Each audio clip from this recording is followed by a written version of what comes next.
আসসালামু আলাইকুম বন্ধুরা, আজকে চাঁপাইনবাবগঞ্জের যে পাকা ইউনিয়নে বন্যা হয়েছে সেই পরিস্থিতি আপনারাকে দেখাবো। দেখাবার লাগে কিন্তু আজকে একবারে ড্রোন নিয়ে চলে এসেছি। ওপর থেকে নিচ থেকে মানুষজনের বাড়ি ঘর থেকে সবকিছু আজকের ভিডিও মাধ্যমে আপনারাকে উপস্থাপন করব, সঙ্গেই থাকেন। তো আপনারা দেখতে পাচ্ছেন যে কত দূরের নদী, আর ওই নদী থেকে কিন্তু ওপরের দিকে পানি চলে এসছে।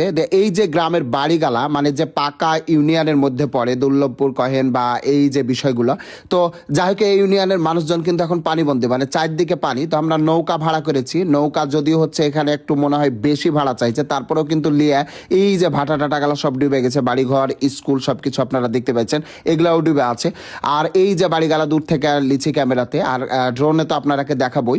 এখন পরিস্থিতি এইরকম, পানি মোটামুটি কমছে। এই যে বাড়িঘর গেলা চারদিকে কিন্তু এখন পানি বন্দি, মানে চারিদিকে পানি আছে। আর মধ্যখানে কিন্তু নৌকা লিয়া যাতায়াত করছে, মানে কিছু কিছু বাড়ি মানে ডুবেনি, আঙ্গিনা না ডুবলেও কিন্তু পানি বন্দি হয়ে আছে। আর কিছু কিছু বাড়িতে কিন্তু পানি ঢুকে গেছে, যে পানিগালা হচ্ছে যে বাড়িগালা নিচু অবস্থায় আছে সেগুলা বাড়িতে কিন্তু পানি ঢুকে গেছে। এটা একটা চরের মতন এখন বলতে পারেন, মানে চরের মতো দেখতে। যে বৃষ্টি হলে কিন্তু এরা ভিজে যাচ্ছে, চারিদিকে এখন বাড়ির পানি। আমরাও বৃষ্টির কারণে কিন্তু এই বাড়িতে একটু আশ্রয় নিয়েছিল। তো এই যে একটু বৃষ্টি হলে এগুলাতে পানি ছিল, এখন কমতে লেগেছে যেহেতু পানি একটু কমেছে। কিন্তু এর আগে কিন্তু এই ডহার গালাতেও পানি ছিল। এই যে বাড়িগালা পানি বন্দী হয়ে আছে, ছোট ছোট নৌকাতে করে কিন্তু এরা যাতায়াত করছে বাসার এই পার ওই পার, মানে গ্রামের ওই পার এই পারে। এই যে দেখেন পানি আর পানি, চারিদিকে যেদিকে চোখ যাচ্ছে সেদিকেই কিন্তু পানি আর পানি হচ্ছে, মানে হাজার হাজার মানুষ কিন্তু এখন পানিবন্দী জীবন কাটাইছে। মূলত চাঁপাইনবাবগঞ্জের নারায়ণপুর ইউনিয়ন এবং শিবগঞ্জের হচ্ছে দুর্লভপুর পাকা ইউনিয়ন, এই ইউনিয়নের মানুষজন কিন্তু বেশি ক্ষতিগ্রস্ত হয়েছে। মানে এদিককার যে গরু ছাগল বা যেগুলা যে পশুপালন করে সবকিছুই কিন্তু এখন ঘরবন্দি আছে, খাওয়ার কোনো মানে নাই। বিশেষ করে হচ্ছে যে মানুষের পেটের দানা হয়তো কোনো রকমের যদি জোগাড় হয়েও যাচ্ছে, এই যেগুলা পালন করে সেগুলার কিন্তু পেটের খাবার কিন্তু জোগাড় করা খুব কঠিন হয়ে যাচ্ছে। বুঝতেই পাচ্ছেন চারদিকে পানি আর পানি, মানে থই থই করছে, পদ্মার পানি এদিকে এসে বরাবর হয়ে গেছে।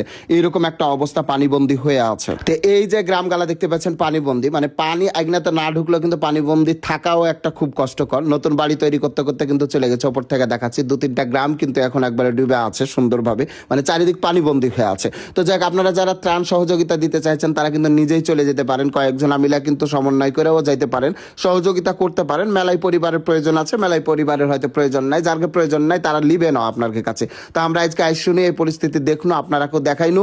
তো আপনারা ভিডিওটা শেয়ার করে সবাইকে দেখে দেন চাঁপাইনবাবগঞ্জের অবস্থা এই। আর পরবর্তী ভিডিও দেখার লাগে অবশ্যই পেজটাকে লাইক ফলো করবেন। এই অবস্থা আমার চাঁপাইনবাবগঞ্জ শিবগঞ্জ এলাকার মানে বন্যার পরিস্থিতি। ধন্যবাদ সবাইকে।